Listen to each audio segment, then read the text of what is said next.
नमस्कार, न्यूज 24 देख रहे हैं आप और आपके साथ मैं हूं सऊद मोहम्मद खालिद। जी हां, बुलडोजर की तेज रफ्तार और एक्शन में इस वक्त नजर आ रही है यूपी की योगी सरकार, क्योंकि यूपी में योगी सरकार के बुलडोजर का एक्शन लगातार जारी है। और इस वक्त की एक बड़ी खबर आपको बता दें कि गाजियाबाद से गाजीपुर तक बुलडोजर अवैध दुकानों को ध्वस्त कर रहा है। आज भी मेरठ में प्रशासन ने बुलडोजर से अवैध निर्माण को ढा दिया। बताया यह जा रहा है कि भोला रोड पर यह दुकानें काफी वक्त से तैयार हो रही थी, लेकिन यह अवैध थी। जैसे ही प्रशासन को इसकी भनक लगी, बुलडोजर पहुंच गया और अवैध निर्माण को जमींदोज कर दिया गया, जिसकी तस्वीरें इस वक्त आप अपनी टेलीविजन स्क्रीन पर देख रहे हैं। प्रशासन ने इस इमारत को पहले भी सील कर दिया था, लेकिन उसके बावजूद यहां पर अवैध दुकानों का निर्माण चल रहा था, जिसे इस तरीके से बुलडोजर से निस्तनाबूद कर दिया गया। ये 2020 में ये 5 दुकानों का निर्माण किया जा रहा था, जिस पर चालानी कार्रवाई की गई।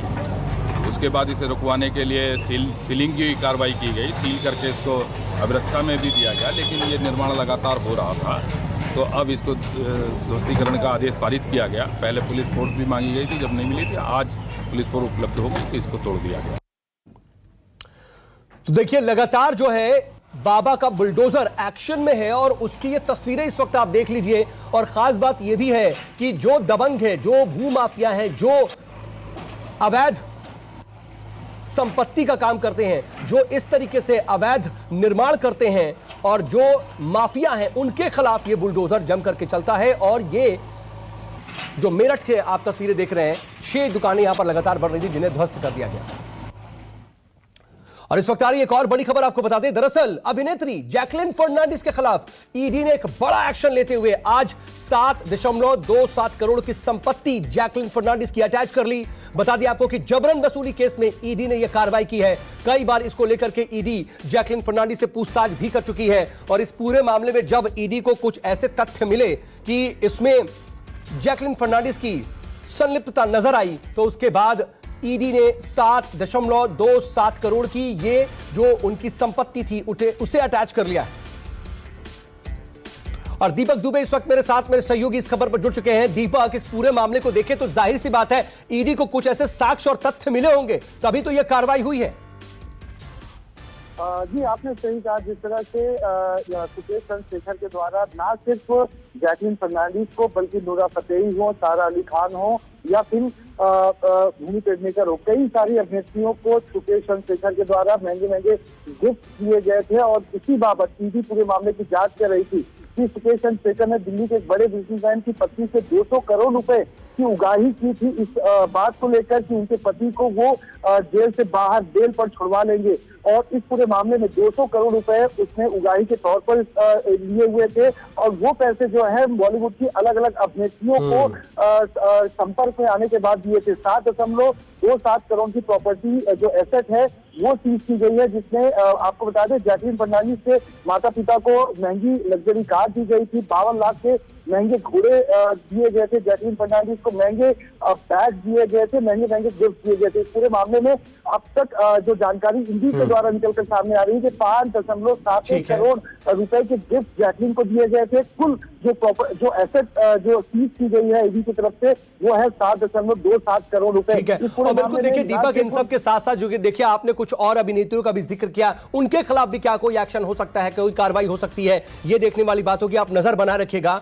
फिलहाल के लिए आपका बहुत बहुत शुक्रिया तमाम जानकारी के लिए। और देखिए, मुंबई के बाद अगली खबर बिहार से। सियासी स्पीकर लाउड है। जी हां, लाउड स्पीकर को लेकर के लगातार विवाद तो चल रहा है, लेकिन इन सब के बीच बिहार के मुख्यमंत्री नीतीश कुमार ने लाउड स्पीकर विवाद पर आज एक बड़ा बयान दिया। उन्होंने कहा कि लाउड स्पीकर हटाना दरअसल फालतू का मुद्दा है और घड़ी घंटे की राजनीति से कुछ भी नहीं होगा। यह बात कही है जीतन राम मांझी ने। यानी कि बिहार से दो बड़े बयान लाउड स्पीकर विवाद को लेकर के आज सामने आए। सर, लाउड स्पीकर वाले पर क्या कहना है? अरे फालतू चीज है, जिसको जैसे मन करता है चलता है, बेकार चीज सर। ये सब चीज पर कहीं कोई हम भी कहते हैं कि लाउड स्पीकर और घड़ी घंट बजाने से कुछ होता है क्या? ये तो सिर्फ और सिर्फ एक उत्तेजना फैलाने की बात है। इसलिए जो इस प्रकार की उन्मादी जुलूस होता है और इस प्रकार के लाउड स्पीकर और घड़ी घंट बजते हैं, जिससे दूसरों को माने वायु प्रदूषण होता है, ऐसे में हरकत में बंद कर देना चाहिए सब चीज़ को। तो इसलिए उन्होंने कहा तो गलत क्या कहा? कि लोगों की भावनाएं जुड़ी हैं, पर अगर लाउडस्पीकर भड़काने वाला हो, भड़काने के लाउडस्पीकर हों, इस पर ज़रूर कार्रवाई करनी चाहिए। लाउडस्पीकर कोई छोटी सी सभा होती है, लाउडस्पीकर लगता है, पर इसका दुरुपयोग किया जाए उससे मैं सहमत नहीं हूँ। तो इन सब के बीच आपको यह नजर आ रहा है कि जो सियासी लाउडस्पीकर है वो लाउड है, लेकिन इन सब के बीच देखिए पेट्रोल को लेकर के भी तकरार हो रही है। और दिल्ली में आज इसको लेकर के बीजेपी ने प्रदर्शन किया, क्योंकि देश में पेट्रोल डीजल की लगातार बढ़ती कीमतों से लोग तो परेशान हैं। रसोई से लेकर के किराए तक बजट बिगड़ चुका है। लोग परेशान हैं तो नेता महंगाई पर सियासत करने से बाज नहीं आ रहे। ऐसी ही सियासत नजर आ रही है लगातार अलग अलग राज्यों में भी। डीजल पर वैट कम करने की मांग को लेकर के दिल्ली में आज बीजेपी ने प्रदर्शन किया। बीजेपी ने केजरीवाल सरकार से मांग की है कि तेल पर वैट कम किया जाए। डीजल पर वैट कम हो, इसे लेकर दिल्ली बीजेपी का प्रदर्शन चल रहा है। आदेश जी, डीजल पर वैट कम हो, प्रधानमंत्री ने कहा है कि जिस तरीके से प्रदेश सरकारें जो हैं वो अगर वैट कम करेंगी तो आम जनता को राहत मिलेगी, लेकिन केंद्र सरकार को भी तो उत्पाद शुल्क कम करना पड़ेगा ना। आपको ध्यान होगा कि केंद्र सरकार ने जिस समय अंतर्राष्ट्रीय स्तर पर पेट्रोल डीजल की कीमतें बढ़ी, केंद्र सरकार ने एक्साइज ड्यूटी कम की और प्रदेश की सरकारों को ये कहा कि आप भी अपने राज्यों में वैट कम कीजिए। भारतीय जनता पार्टी शासित राज्यों में, चाहे वो उत्तर प्रदेश हो, हरियाणा हो, गुजरात हो, उन राज्यों में वैट कम किया गया और जनता को राहत प्रदान की।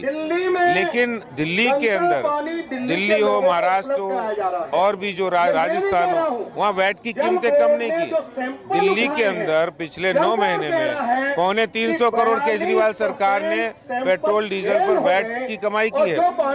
अगर वो चाहते हैं तो इस 325 करोड़ रुपए में 50% पैसा कम करके जनता को राहत प्रदान कर सकते, लेकिन उनको राहत नहीं प्रदान करनी। उनको तो केंद्र सरकार को निशाना बनाना है, कटघरे में खड़ा करना है। जो भी समस्या होगी उसकी जिम्मेदार केंद्र सरकार है और खुद वो करना नहीं चाहते। खुद जो कमाई कर रहे हैं उस कमाई में कोई कमी नहीं हो। तो आज हम लोग यहाँ पर दिल्ली की जनता को राहत प्रदान करें। केजरीवाल जी, पेट्रोल डीजल पर वैट तुरंत कम करें। और अब बात पटियाला हिंसा मामले की, जिस पर आज एफआईआर दर्ज हो गई है। बलविंदर सिंह की शिकायत पर एफआईआर दर्ज की गई है और बलविंदर सिंह ने इस दौरान एक बयान भी दिया। उन्होंने कहा कि उपद्रवियों ने पत्थर और गोली चलाई और गोली चलाने वालों को मैं पहचान सकता हूं। पटियाला में जिस तरीके से हिंसा भड़की, उसके बाद मान सरकार भी एक्शन में है। लेकिन जरा आप ये तस्वीरें देख लीजिए, 2 गुटों में किस तरीके से झड़प हुई, उसके बाद हिंसा बढ़ती गई और हिंसा के विरोध में बंद का भी आह्वान किया गया। लेकिन अब 3 बड़े अधिकारियों पर भी गाज गिरी है और पंजाब सरकार ने पटियाला के 3 बड़े पुलिस अधिकारियों को हटा दिया है। इन सब के बीच इस पूरे मामले में एफआईआर भी दर्ज हो गई है बलविंदर के शिकायत पर। और देखिए, इन सब के बीच एक और बड़ी खबर पटियाला हिंसा से ही जुड़ी, क्योंकि केंद्रीय मंत्री अनुराग ठाकुर ने पटियाला हिंसा पर पंजाब की सरकार को घेरा है। कहा कि पंजाब में कानून व्यवस्था चरमरा गई है, सीएम पंजाब में कम और बाहर ज्यादा रहते हैं। यह बात कही अनुराग ठाकुर ने। शांति भंग करने वालों के खिलाफ क्या कदम उठाए गए, यह सवाल भी पूछा अनुराग ठाकुर ने। पटियाला में जो हुआ है वो कहीं ना कहीं संकेत है कि पंजाब में कानून व्यवस्था कैसे चरमरा रही है। वहाँ के मुख्यमंत्री पंजाब में कम, पंजाब से बाहर ज़्यादा समय बिता रहे हैं। पंजाब के कानून व्यवस्था किसके हाथ में है? क्या पंजाब के मुख्यमंत्री, वहाँ की सरकार कुछ कर पा रही है? किसकी शह पर ये सब हुआ है? क्या उन लोगों के खिलाफ कड़े कदम उठाए जाएंगे जिन्होंने शांति को भंग करने का प्रयास किया है? भाईचारा जो पंजाब में पिछले कई वर्षों से बना हुआ है, उसके लिए भी एक बार फिर प्रश्न चिन्ह खड़ा हुआ है कि आखिरकार पंजाब में जो पार्टी सत्ता में है वो किस सोच को बढ़ावा देने जा रही है। इस बात का जवाब आम आदमी पार्टी को देना होगा। इन सब के बीच पटियाला शहर की अभी की स्थिति क्या है, क्या है अभी का हाल, देखिए न्यूज़ 24 संवाददाता अमित पांडे की ग्राउंड रिपोर्ट। पटियाला में कल दो संगठनों के बीच में हिंसक झड़प के बाद आज जो है वो स्थिति जो है वो नियंत्रण में है। इस वक्त हम उसी जगह पे हैं, काली देवी माता मंदिर का जो प्रांगण है, हम वहीं पे मौजूद हैं। आप तस्वीरों में देख सकते हैं कि किस तरह सुरक्षा के कड़े इंतजाम किए गए हैं। भारी सुरक्षा बल जो है वो आज इस जगह पे तैनात किया गया है। आप ये देख सकते हैं कि जो यहाँ के एसपी वगैरह हैं वो खुद मौजूद हैं यहाँ पर, और जो सारे पुलिस के आला अधिकारी हैं वो मौजूद हैं, और किसी भी तरह का कोई दोबारा ऐसी घटना ना हो ये सुनिश्चित किया जा रहा है। और यही वजह है कि आज पटियाला में इंटरनेट की जो सेवाएं हैं वो 9:30 बजे से 6 बजे के बीच में बंद रखी जाएंगी, ताकि कल जिस तरह हमने देखा कि र्यूमर्स फैलने के कारण और स्थिति खराब हुई, और ऐसे में सरकार ये चाहती है कि किसी भी तरह का कोई र्यूमर दोबारा ना फैले और कोई ऐसी अप्रिय घटना दोबारा ना हो। और इसके अलावा जो स्थानीय प्रशासन है वो यहाँ की पीस कमेटी की आज बैठक भी बुला रही है। दोनों समुदाय के जो लोग होंगे दूसरे वो यहाँ पर बैठकर ये सुनिश्चित करेंगे कि इस मामले को जल्द से जल्द शांत किया जाए। वहीं अगर मुख्यमंत्री की बात करें तो मुख्यमंत्री भगवंत मान जो सोर्सेज हमें बता रहे हैं कि वो डीजीपी से नाराज़ हैं, आला अधिकारियों से नाराज़ हैं कि आखिर इतनी स्थिति क्यों बिगड़ी।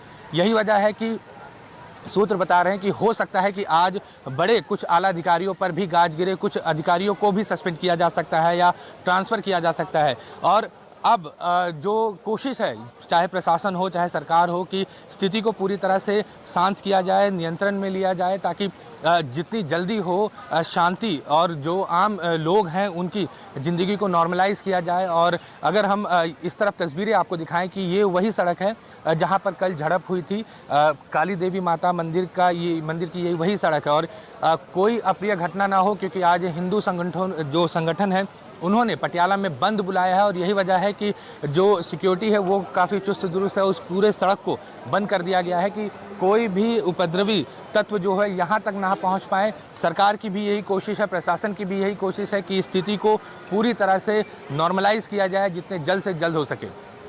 पटियाला से कैमरा पर्सन इंद्रजीत के साथ अमित पांडे, न्यूज़ 24। पंजाब के पटियाला में शुक्रवार को हुए हिंसक झड़प के बाद भगवंत मान सरकार एक्शन में आई और आज पटियाला के आईजी, एसएसपी और एसपी को हटा दिया गया है। अब पूरी जिम्मेदारी नए आईजी को दी गई है। और उसके बाद आज अगर तस्वीरों में दिखाएं, ये वही जगह है कल जहां पर दोनों गुटों के बीच में झड़प हुई थी, काली माता मंदिर है। अभी यहाँ की अगर हम तस्वीरें दिखाएं तो जो स्थिति है पूरी तरह से सामान्य हो चुकी है। जो श्रद्धालु हैं वो यहाँ पर आ रहे हैं और दर्शन कर रहे हैं, और किसी भी तरह का कोई अब जमावड़ा यहाँ पर नहीं है। आज सुबह पटियाला में जो हिंदू संगठन थे उनके लोगों द्वारा बंद का ऐलान किया गया था। उसके बाद यहाँ पर काली माता मंदिर जो यहाँ पर वो लोग इकट्ठा भी हुए, प्रशासन से बातचीत भी की। उनका ये कहना था कि जब तक दूसरे पक्ष के खिलाफ एफआईआर दर्ज नहीं हो जाता, कोई कार्रवाई नहीं होती, तब तक उनका ये जो बंद का ऐलान है ये चलता रहेगा।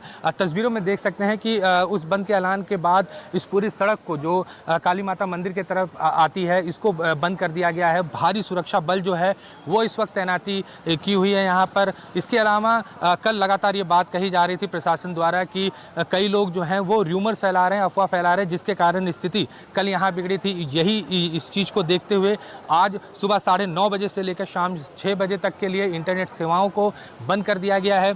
डीसी खुद यहाँ पर मौके पर पहुंची और बड़े आला अधिकारी पहुंचे। उन्होंने यहाँ के स्थानीय नेताओं से और लोगों से भी बातचीत की, उनको समझाया और स्थिति को काबू में किया, शांति बनाने की दोनों पक्षों से अपील भी की। इसके अलावा आज जो है शाम दोपहर में दोनों जो समुदाय, दोनों कम्युनिटी के जो लोग हैं उनके बीच में पीस कमेटी की बैठक भी होगी और उसमें इस बात को सुनिश्चित किया जाएगा कि अब आगे जो पटियाला की स्थिति है वो ना बिगड़ने पाए। इसके अलावा भगवंत मान सरकार ने सभी अधिकारियों को इस बात कह दिया गया है कि जितनी भी सख्त कार्रवाई हो वो प्रशासन के द्वारा किया जाना चाहिए। इससे पहले कल जो हरीश सिंगला थे जिन्होंने मार्च का कॉल किया था उनको भी गिरफ्तार कर लिया गया है। और उसके अलावा प्रशासन का ये कहना है कि आने वाले दिनों में और कुछ गिरफ्तारियां होंगी। लेकिन इस वक्त जो सबसे ज़्यादा ज़रूरी चीज़ थी पटियाला के लिए कि शांति व्यवस्था को दोबारा बनाया जाए। जो पुलिस है, जो प्रशासन है, उनकी पूरी कोशिश है कि स्थिति पूरी तरह से नॉर्मलाइज किया जाए। पटियाला से कैमरा पर्सन इंद्रजीत के साथ अमित पांडे, न्यूज़ 24। तो कुल मिलाकर के पटियाला में इस वक्त स्थिति सामान्य नजर आ रही है, लेकिन पटियाला के बाद अब जरा रुक कर लेते हैं महाराष्ट्र की, जहां पर महारैली से पहले मेगा शो की तैयारी है। दरअसल लाउडस्पीकर विवाद पर कल एमएनएस प्रमुख राज ठाकरे महारैली करने वाले हैं, लेकिन उससे पहले आज उनका यह मेगा शो जारी है, जो इस वक्त आप स्क्रीन पर भी देख रहे हैं। दरअसल आज सुबह उन्होंने पुणे में पूजा पाठ की, पंडितों का आशीर्वाद लिया और औरंगाबाद के लिए वो निकल गए। इस दौरान उन्होंने रास्ते में संभाजी महाराज की समाधि पर दर्शन किए और श्रद्धा सुमन अर्पित किए।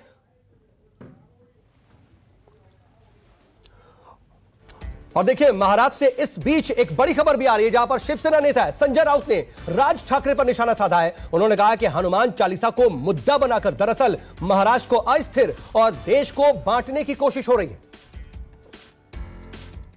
प्रखर हिंदुत्ववादी शिवसेना, जिनके प्रमुख शिवसेना प्रमुख बालासाहेब ठाकरे थे, उस शिवसेना के साथ आप लोगों ने किस प्रकार से गद्दारी की, बेईमानी की, ये देखकर बालासाहेब ठाकरे शायद उनके आंख भरे हो गए पानी से। हनुमान चालीसा का नाम पर आप लोग जो राजनीति कर रहे हो, आप लोग जो देश विभाजन का काम कर रहे हो, महाराष्ट्र को अस्थिर और बदनाम करने का काम कर रहे हो और हम आपसे लड़ रहे हैं, ये देखकर बालासाहेब ठाकरे जरूर खुश। तो बालासाहेब ठाकरे जी के बारे में आप हमें मत बताइए। कौन है आदित्यनाथ? वो गंजा आदमी, वो गंजा आदमी भगवे कपड़े पहनकर घूमता है पागल जैसा, ये कहने वाले अयोध्या जा रहे हैं। हाँ, अरे मुंह खोलने के लिए मजबूर मत करना हमें। आप योगी जी उनका कैसा स्वागत करता है मुझे देखना है। योगी जी को जिसने ये गंजा टकलू आदमी भगवे कपड़े पहनकर यहाँ वहाँ घूमता है, हमें शर्म आती है उनको देखने के लिए। राज्य के विकास की कभी बात नहीं करता है ये गंजा आदमी। इस प्रकार की भाषा किसकी थी? अब हिंदुत्ववादी हो गए। जिसने योगी जी के शरीर पर जो भगवे वस्त्र है उसका अपमान किया था, हाँ, एक गंजा आदमी भगवे वस्त्र पहनकर घूमता है, तो आप हमें हिंदुत्व सिखाने की भाषा करते हो। भाई छोड़ दीजिए, ज़्यादा बात करूँगा तो आपको बाहर निकलना मुश्किल होगा। आदरणीय योगी जी हनुमान जी के बारे में उनके क्या वक्तव्य था देख लिया। हनुमान दलित है, उनकी पूजा करने की ज़रूरत नहीं, ये आपके वक्तव्य है। अभी आप कब बजरंगबली के प्रेमी बन गए? छोड़ दीजिए, जब बोलना शुरू करूँगा तो गड़बड़ हो जाएगी। नमस्कार, मैं हूं मानक गुप्ता। अगर आपको हमारा ये वीडियो पसंद आया हो तो इसे लाइक और शेयर जरूर करें और हाँ, हमें सब्सक्राइब और फॉलो करना ना भूलें, ताकि आप देश और दुनिया की कोई खबर मिस ना करें। तो जुड़े रहिए हमारे साथ और देखते रहिए न्यूज़ 24।